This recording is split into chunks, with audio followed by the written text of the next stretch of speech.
खरमास शुरू हो रहा है। 30 दिन तक आपको बहुत ज्यादा संभल कर रहना है। आपको संभल कर रहना है क्योंकि मकर संक्रांति तक अशुभ दिन है।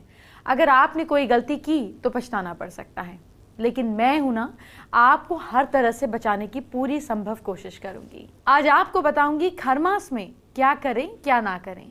आपको खरमास का अर्थ भी बताऊंगी और इस महीने में बचने के तरीके भी जानेंगे हम। साथ ही साथ आज शनिवार भी है, तो शनि के अशुभ फलों की जानकारी भी लेंगे और आपको घर में अशुभ संकेत कैसे पता चलेंगे ये भी बताएंगे, ताकि आपसे कोई चूक ना हो। चलिए शो की शुरुआत करते हैं आज के पहले महा उपाय से। क्या कोई आपके खिलाफ लगातार साजिश कर रहा है जिसे नाकाम करना चाहते हैं? अपने घर के मेन गेट पर भगवान श्री गणेश की मूर्ति स्थापित करें और सुबह उठकर प्रणाम करें। इसके बाद अपने दरवाजे, दहलीज, सीढ़ी पर पानी का छिड़काव करें। ऐसा करने से किसी की भी साजिश, कुछ ना कुछ जो भी आपके खिलाफ हो रहा है, वो आपका कुछ नहीं बिगाड़ पाएगी। क्योंकि खरमास शुरू हो गया है, इसीलिए आपको बहुत संभल कर रहने की जरूरत है। कंफ्यूज होने की जरूरत नहीं है। खरमास और मलमास एक ही चीज है, बस समय के अंतर की वजह से दोनों को अलग अलग नाम से बुलाया जाता है। हम खरमास ही बोलते हैं क्योंकि इसे ज्यादातर लोग समझते हैं, इसीलिए किसी को दिक्कत नहीं होनी चाहिए। सबसे पहले जानिए क्या है खरमास और ये कैसे लगता है। सूर्य की एक राशि से दूसरी राशि के परिवर्तन को संक्रांति कहते हैं। जब दो पक्षों में संक्रांति नहीं होती है तब अधिक मास होता है, जिसे मलमास या फिर खरमास भी कहते हैं। ये स्थिति 32 महीने और 16 दिन में होती है, यानी कि लगभग हर 3 वर्ष बाद मलमास पड़ता है। क्या है ये मलमास? खरमास लगने पर 1 महीने तक के लिए सारे शुभ काम रोक दिए जाते हैं। सूर्य जब बृहस्पति की राशि धनु या फिर मीन में होता है तो ये दोनों राशियां सूर्य को मलीन राशि मानी जाती हैं। साल में 2 बार ऐसा आता है, ये सिचुएशन आती है। पहले 15-16 दिसंबर से 14-15 जनवरी और दूसरा 14 मार्च से 13 अप्रैल। दूसरी बार में सूर्य मीन राशि में रहते हैं। अभी पहला वाला वक्त है, यानी कि 16 दिसंबर से 14-15 जनवरी तक का। अब जानिए क्यों होते हैं इस महीने में शुभ काम मना। सूर्य की गणना के आधार पर इन दोनों महीनों को धनु मास और मीन मास कहा जाता है। दोनों महीनों में मांगलिक कार्यों को रोक दिया जाता है। इस महीने में रामायण, गीता और अन्य धार्मिक पौराणिक ग्रंथों के दान आदि का भी महत्व माना गया है। वस्त्रदान, अन्नदान, गुड़ और घी से बनी वस्तुओं का दान करना अत्यधिक शुभ माना गया है। शो में अब आपको आज का दूसरा महा उपाय बताने का वक्त हो गया है। क्या आपके पास पैसा नहीं आ रहा है, बहुत दिक्कत में है? शुक्ल पक्ष के बुधवार की शाम को किसी केले के पेड़ के पास जाएं, उस पर जल चढ़ाएं, हल्दी से तिलक करें और गुरु बृहस्पति का ध्यान करके पौधे से अगले दिन यानी कि गुरुवार को थोड़े से जल लें और उनकी आज्ञा मांगें। दूसरे दिन सूर्य निकलने पर स्नान कर केले के पेड़ की पूजा करें। लकड़ी के एक टुकड़े से पौधे की जड़ खोद कर निकालें, इतनी सी, और घर ले आएं। इस जड़ को गंगा जल से धोकर केसर के जल में डाल दें। आपके घर पैसा आने लगेगा। अब आप जरूर जानना चाहेंगे कि खर मास में क्या करना चाहिए और क्या नहीं। आपको पूरी जानकारी दे रही हूँ क्योंकि आपसे कोई गलती नहीं होनी चाहिए। आप ध्यान से सुनिए और फिर अगले 30 दिन तक इसे फॉलो कीजिए। मल मास के आरंभ के दिन श्रद्धा भक्ति से व्रत और उपवास रखना चाहिए। इस दिन पूजा पाठ का बहुत महत्व होता है। मल मास की शुरुआत के दिन में शुभ काम करने का फल बहुत ज्यादा मिलता है। मल मास करने वाले लोगों को पूरा महीना सादा और सात्विक जीवन जीना चाहिए। जमीन पर सोना चाहिए, शाकाहारी भोजन करना चाहिए, इनको हल्का खाना खाना चाहिए, किसी भी तरीके के एडिक्शन से दूर रहना चाहिए, पूजा पाठ करनी चाहिए, भगवान विष्णु को याद करना चाहिए। ये सारी चीज़ें आपको करनी चाहिए। इससे बुरे काम का फल समाप्त हो जाता है और धन सौभाग्य की प्राप्ति होती है। आपको क्या करना है खर मास में वो जानिए। इस महीने आपको श्री राम की आराधना, कथा, वाचन, विष्णु जी की उपासना करनी चाहिए। दान, पुण्य, जप, भगवान का ध्यान लगाने से कष्ट दूर हो जाते हैं। आप इसे पूरे महीने भगवान शिव की आराधना भी कर सकते हैं। ये महीने भगवान शिव की आराधना के लिए फलदायी होता है। शिव जी के अलावा मल मास को भगवान विष्णु की पूजा के लिए भी अच्छा माना जाता है। पूजा के साथ धार्मिक ग्रंथों में खरमास के लिए भी मंत्र का जपना चाहिए। बहुत आराम से बोलूंगी, आराम से नोट कर लीजिएगा। मंत्र है: गोवर्धन धरम वंदे गोपालम गोप रूपिणम गोकुलोत्सव मीशानम गोविंदम गोपिका प्रियम। ऐसी मान्यता है कि इस मंत्र का जाप करते समय पीले वस्त्र धारण करने चाहिए, बहुत फायदा मिलता है। इसके साथ ही पूजा और हवन के साथ दान भी करना फायदेमंद होता है। श्रीमद् भागवत गीता का पाठ इस महीने में भगवान कृष्ण, श्रीमद् भागवत गीता, श्री राम की आराधना और इस तरह की कथा वाचन से लाभ होता है। मान्यताओं के मुताबिक इस महीने पूरे परिवार को एक साथ भोजन करने की सलाह दी जाती है। ये लाभकारी होता है। जैसे मैंने आपको बताया कि ज़मीन पर सोना चाहिए, जितना हो सके, सर्दी का मौसम है इसीलिए अगर सोया ना भी जा सके पर अगर गर्म कपड़े हैं तो सो जाइए, अच्छा रहेगा। आप जानिए क्या ना करें। मल मास में गृह प्रवेश, मुंडन, यज्ञोपवीत, शादी, घर बनाना, भूमि और प्रॉपर्टी में इन्वेस्ट करना, नई गाड़ी, नया कारोबार जैसी चीज़ें नहीं करनी चाहिए। नए कपड़े पहनने से भी बचना चाहिए। हमारे यहाँ जो भी परंपरा है उसके पीछे कोई ना कोई वजह होती है। जैसे खरमास के पीछे भी एक मान्यता है। ये मान्यता सूर्यदेव से जुड़ी हुई है। आपको ज़रूर जाननी चाहिए, क्योंकि जब भी आप इसे जानेंगे तभी आपको अच्छे से अर्थ समझ में आएगा और आप आगे अपने बच्चों को भी समझा पाएंगे। खल मास मनाने के पीछे आखिर कारण क्या है, ये क्या वजह है? एक कथा है, वो सुनिए। एक बार सूर्य अपने साथ घोड़ों के रथ में बैठकर ब्रह्मांड की परिक्रमा कर रहे थे। रास्ते में सातों घोड़े साल भर दौड़ लगाते लगाते प्यास से तड़पने लगे। उनकी इस हालत को देखकर सूर्यदेव ने एक तालाब के पास अपने सातों घोड़ों को पानी पिलाने के लिए रुकने के लिए कहा। तब उन्हें अपनी प्रतिज्ञा याद आई कि मुझे रास्ते में ना कहीं भी रुकना नहीं है। अगर वो रुक गए तो पूरा सौर मंडल नष्ट हो जाएगा। तो सूर्यदेव ने अपनी नजरें आसपास घुमाई और उन्होंने देखा कि पास के तालाब में दो गधे पानी पी रहे हैं। उन्होंने तुरंत दोनों गधों को अपने रथ पर जोतकर आगे बढ़ गए और अपने सातों घोड़ों की प्यास बुझाने के लिए उन्हें खोल दिया। इसी वजह से गधे अपनी मंद गति से चलने लगे, जिसकी वजह से पूरे पौष मास यानी दिसंबर में ब्रह्मांड की यात्रा करते रहे और सूर्य का तेज बहुत ही कमजोर होकर धरती पर प्रकट हुआ, जिससे गर्मी कम हो गई और ठंड पड़ने लगी। पौराणिक कथा के मुताबिक खर मास के खर को गधा कहा जाता है। खर मास में मरने वालों को मोक्ष नहीं मिलता, ऐसी मान्यता है। इस महीने में जिन लोगों की मृत्यु होती है उन्हें जल्दी मोक्ष नहीं मिलता। इस बारे में महाभारत में भी बताया गया है। इसके अनुसार जब खर मास के अंदर अर्जुन ने भीष्म पितामह को धर्म युद्ध में बाणों की शैया पर गिरा दिया, सैकड़ों बाणों से घायल हो जाने के बावजूद भी भीष्म पितामह ने अपने प्राण नहीं त्यागे। प्राण नहीं त्यागने की वजह यह भी थी कि खर मास में प्राण त्यागे जाते हैं तो मोक्ष नहीं मिलता। इसी वजह से उन्होंने अर्जुन से दोबारा एक ऐसा तीर चलाने के लिए कहा जो उनके सिर पर तकिए का काम करे। इस तरह से भीष्म पितामह पूरे खर मास में बाणों की शैया पर लेटे रहे और जैसे ही खर मास समाप्त हुआ, मकर संक्रांति आई, तो उसके बाद शुक्ल पक्ष की एकादशी को उन्होंने अपने प्राणों को त्याग दिया। इसीलिए कहा जाता है कि माघ मास में शरीर त्यागने से बचना चाहिए, लेकिन मौत पर किसका बस है। आइए अब आपको आज का तीसरा महा उपाय बता देते हैं। क्या बहुत कोशिशों के बाद भी नौकरी नहीं लग रही है? शनिवार को हनुमान जी के मंदिर में जाकर 7 किलो मोतीचूर के लड्डुओं का भोग लगाएं, घी का दीपक जलाएं और मंदिर में ही बैठकर लाल चंदन की या मूंगे की माला से 108 बार जो मंत्र बता रहे हैं इसका जाप करें। आपको जो बोलना है उसे नोट कीजिए। मंत्र है, कवन सो काज कठिन जग माही, जो नहीं होए तात तुम पाही। क्योंकि अशुभ महीने की बात हो रही है, खर मास की बात हो रही है, इसीलिए आपको अशुभ संकेतों की कुछ जानकारी भी देना चाहती हूँ। आपके घर में ऐसे बहुत से अशुभ संकेत होते होंगे जो आपको पता नहीं चलता होगा कि ये क्या हो रहा है। इमरजेंसी से पहले ये चेतावनी दे रहे होते हैं। आपको ज़रूर पता होना चाहिए ताकि इसका तोड़ निकाल सकें। जिस घर में बिल्लियाँ लड़ती रहती हैं वहाँ जल्द ही बंटवारे का डर होता है, मतभेद होता है। जिस घर पर आकर गाय ज़ोर ज़ोर से चिल्लाए तो समझ लीजिए कि घर में सुख में वृद्धि होती है।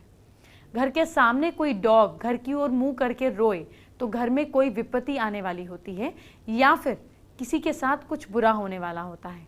जिस घर में काली चींटियां समूह बनाकर घूमती हों वहाँ ऐश्वर्य की वृद्धि होती है, लेकिन मतभेद भी होते हैं।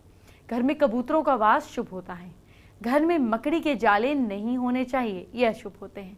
घर की सीमा में मोर का रहना या आना शुभ होता है। जिस घर में बिच्छू कतार बनाकर बाहर जाते हुए दिखाई दें, समझ लेना चाहिए कि वहां से लक्ष्मी जाने की तैयारी कर रही हैं। घर में चमगादड़ों का वास अशुभ होता है। जिस घर में छछूंदर घूमते हैं वहां लक्ष्मी की वृद्धि होती है। जिस घर में दरवाजे पर हाथी अपनी सूंड ऊंची करे वो उन्नति, वृद्धि और मंगल होने की सूचना है। जिस घर में काले चूहों की संख्या ज्यादा हो जाती है वहां किसी खर्चे के अचानक होने का अंदेशा रहता है। जिस घर की छत या मुंडेर पर कोयल या सोन चिड़िया चहचहाए वहां जरूर वृद्धि होती है। जिस घर के आंगन में कोई चिड़िया घायल होकर गिरे वहां दुर्घटना होने का डर होता है। जिस घर की छत पर कौवे, टिटहरी और उल्लू घोर शब्द करे वहां किसी समस्या का आना अचानक से होता है। चलिए अब आपको आज का चौथा महाउपाय क्या है ये बताती हूँ। क्या कर्ज बढ़ता जा रहा है या जो लिया है वो चुका नहीं पा रहे हैं? शनिवार के दिन सुबह अपनी लंबाई के बराबर काला धागा लें और इसे एक नारियल पर आप अच्छे से लपेट दें। इसका पूजन करें और इस नारियल को बहते हुए जल के पास छोड़ दें। साथ ही भगवान से कर्ज मुक्ति के लिए प्रार्थना भी करें। इस छोटे से उपाय से जल्दी ही कर्जे की टेंशन से छुटकारा पा लेंगे आप, लेकिन मेहनत तो करनी पड़ेगी। आज शनिवार है, इसीलिए शनि की बात भी कर लेते हैं। आपको शनि के कुछ अशुभ फल और उनको कैसे ठीक करना है वो बताने जा रही हूँ।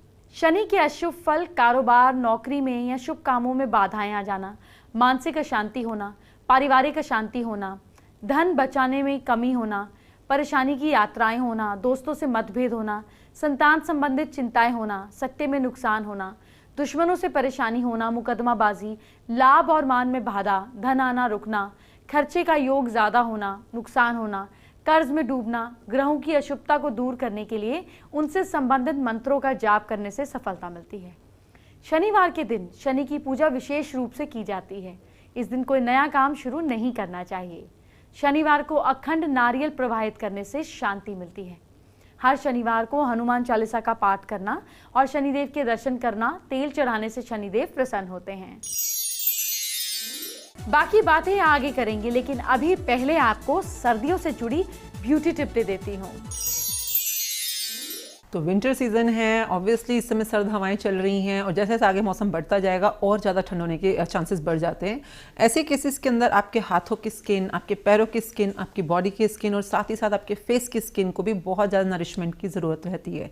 तो कई बार आपकी स्किन के ऊपर इस तरह से, जैसे अगर आपने ज़्यादा गर्म पानी यूज़ कर लिया है तो इस तरह से छोटे छोटे दाने आने के चांसेस बढ़ जाते हैं। जैसे आप इनका देख रहे हैं, वेरी छोटे छोटे से दाने हैं या स्किन के ऊपर थोड़ी रेडनेस आ गई है।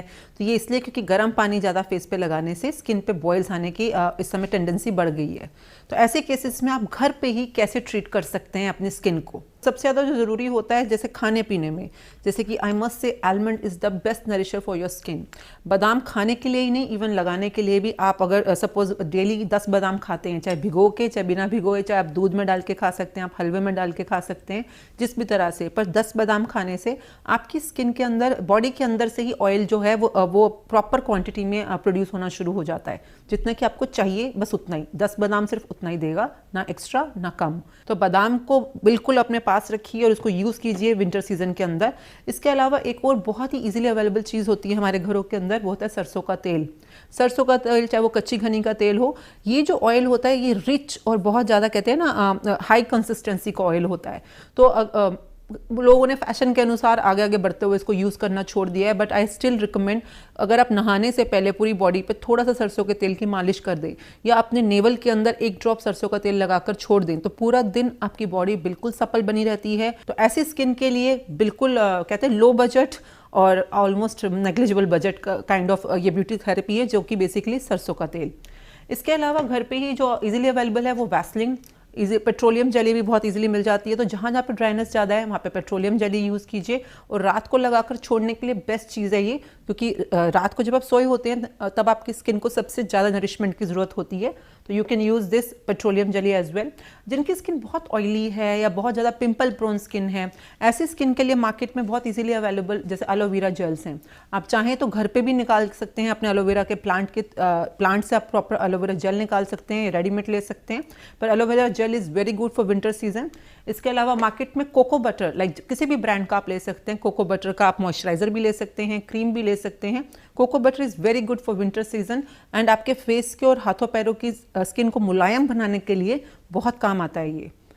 और सबसे ज़्यादा जो इजीली चीज़ होती है सर्दियों में बहुत ज़्यादा यूज़ होती है, हर किसी घर में यूज़ होती है, खांसी हुई नहीं कि आपको अदरक और जैसे कहते हैं ना उसी टाइम पे अदरक और शहद का घोल चटाने से खांसी ठीक हो जाती है। तो उसी तरह से स्किन की किसी भी प्रॉब्लम में अगर ड्राइनेस की प्रॉब्लम है तो आपको बिल्कुल याद रखना पड़ेगा और यूज़ करना पड़ेगा शहद को। तो शहद को भी आप किसी भी एजेंट के साथ मिक्स कर, एजेंट मतलब इसके साथ कुछ और मिक्स करना बहुत ज़रूरी रहता है। चाहे आप ग्लिसरीन लीजिए, चाहे आप नींबू का रस लीजिए, चाहे आप गुलाब जल लीजिए, उसके साथ मिक्स करने के बाद गुलाब जल और शहद का जो कॉम्बिनेशन है बहुत ब्यूटीफुल कॉम्बिनेशन है आपकी स्किन को अंदर से ब्यूटी देने के लिए। अगर आपकी स्किन को कुछ ऐसा चाहिए कि जैसे कहते हैं ना बिल्कुल डेड और ड्राई स्किन बिल्कुल ख़त्म हो चुकी है, बिल्कुल मज़ा नहीं आ रहा, रिंकल्ड हो चुकी है, ऐसी स्किन को अगर आपने एक झटका देना है विंटर सीजन के अंदर और एकदम से ग्लो लाना है तो इससे बढ़िया प्रोडक्ट आपको मार्केट में बिल्कुल नहीं मिल सकता। This is basically called bee venom, यानी कि शहद के छत्ते में पाए जाने वाली मधुमक्खी का डंक। मधुमक्खी के डंक की जो एक क्रीम होती है बिल्कुल मार्केट के अंदर इजीली अवेलेबल नहीं बोल सकती, फिर भी अवेलेबल है। बट सर्दियों में आपके डेड स्किन को अलाइव करने के लिए बहुत ही इफेक्टिव स्किन है। एकदम से जैसे ही आप इसको लगाते हैं, जैसे आप ये स्किन देख सकते हैं, इसको आपने प्रेस किया और ये जैसे ही बाहर आया, आपने सिर्फ इसको थोड़ा सा इतना सा टच करना है और जहाँ जहाँ भी आप लगाएंगे इसको लगाकर छोड़ना है। शुरू में बहुत ही हल्की क्वांटिटी लेनी है, एकदम से टच करते ही ये आपकी स्किन में पेनिट्रेट हो जाता है और इसके बाद आपकी स्किन बिल्कुल कहते हैं रिवाइव हो जाती है, एक नया उसका जन्म होता है। तो इस तरह से जो मार्केट के अंदर या आप इंटरनेट पे भी चेक कर सकते हैं, इसको बेसिकली बी वेनम बोलते हैं, यानी कि मधुमक्खी का डंक। तो इस तरह का जो प्रोडक्ट है ये भी विंटर सीजन के लिए काफ़ी कामयाब है। तो make sure you are using this home remedies and making this winter a beautiful time for you. चलिए बात करते हैं आज की खास एस्ट्रो टिप की। जैसे कि आप जानते ही हैं कि खर मास में दान देना, इन सब चीज़ों का भी बहुत अच्छा रिजल्ट होता है। खर मास का महीना आप अपने बुरे कर्मों को काट सकते हैं, आप अपने नेगेटिव इम्पैक्ट्स को काट सकते हैं। इसके लिए एक बहुत खास रेमेडी है जो की जानी चाहिए। मंदिर, गुरुद्वारे या जिस भी धर्म में आप मानते हैं, जिस भी गुरु को आप मानते हैं, वहाँ पर जाने के लिए अगर 1 या 2 स्टेप्स हैं या ज़्यादा सीढ़ियाँ हैं तो उन ज़्यादा सीढ़ियों वाले मंदिर, गुरुद्वारे में या मस्जिद में जो भी है वहाँ पर झाड़ू लगाएं या पोछा लगाएं। लेकिन आपको कैसे लगाना है? आपको नीचे से ऊपर जाते हुए लगाना है, ऊपर से नीचे नहीं आना है, नीचे से ऊपर जाते हुए लगाना है। और लगाने के बाद जब आप टॉप सीढ़ी पर पहुंच जाएं तो कुछ देर के लिए वहां बैठ जाएं। अगर तो कोई दूसरा रास्ता है बाहर आने का तो उस रास्ते से आ जाएं, नहीं तो कुछ देर बैठे 5-10 मिनट और फिर नीचे उतरें। ऐसा करने पर जीवन में आप नीचे से ऊपर के पड़ाव पे चलना शुरू हो जाते हैं और उसके लिए ये टाइम आइडियल होता है। एंटरटेनमेंट की बात बाद में, पहले आपके कल, आपके फ्यूचर की बात। क्या करें आप अपनी राशि के हिसाब से, झटपट जानिए। मेष राशि के लोग, घर में कृष्ण जी की फोटो कल के दिन आप जरूर लगाइए। लक साथ दे रहा है आपका कल 67%। वृश्चिक राशि के लोग, मंदिर में लाल फूल चढ़ाइए। भाग्य साथ दे रहा है 72%। मिथुन राशि के लोग, गंगा जल घर में छिड़किए। किस्मत साथ दे रही है आपका 55%। कर्क राशि के लोग, गरीबों को लड्डू दान कीजिए। भाग्य साथ दे रहा है आपका 70%। सिंह राशि के लोग, माथे पर केसर का तिलक लगाइए। भाग्य साथ दे रहा है आपका 58%। कन्या राशि के लोग, खट्टी चीजों को खाने से बचें। भाग्य साथ दे रहा है आपका 62%। तुला राशि के लोग, दुर्गा सप्तशती का पाठ करें। लक सपोर्ट कर रहा है आपको 71%। वृश्चिक राशि के लोग, पुजारी को कुछ पैसे दीजिए। भाग्य साथ दे रहा है आपका 57%। धनु राशि के लोग, तुलसी के 4 पत्ते खाइए। किस्मत साथ दे रही है आपका 60%। मकर राशि के लोग, सुबह उठकर सूर्य को जल दें। भाग्य साथ दे रहा है आपका 64%। कुंभ राशि के लोग, घर के पौधों को पानी दीजिए। भाग्य साथ दे रहा है आपका 56%। मीन राशि के लोग, पैसे ज्यादा खर्च ना करें। किस्मत साथ दे रही है आपका 49%। फेसबुक पर आरुषि दीपक सोनी ने हमारे साथ अपनी प्रॉब्लम शेयर की है।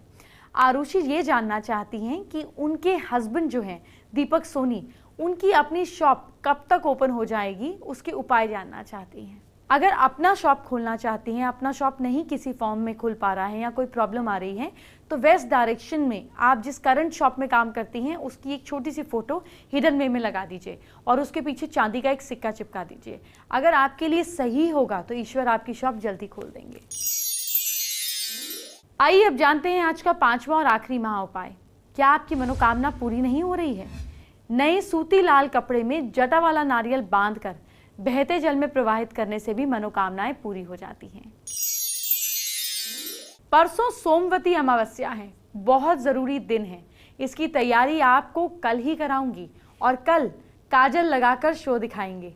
ऐसा क्यों बोल रही हूँ यह आपको कल ही पता चलेगा। अभी चलती हूँ, ख्याल रखिए। Bye bye, take care.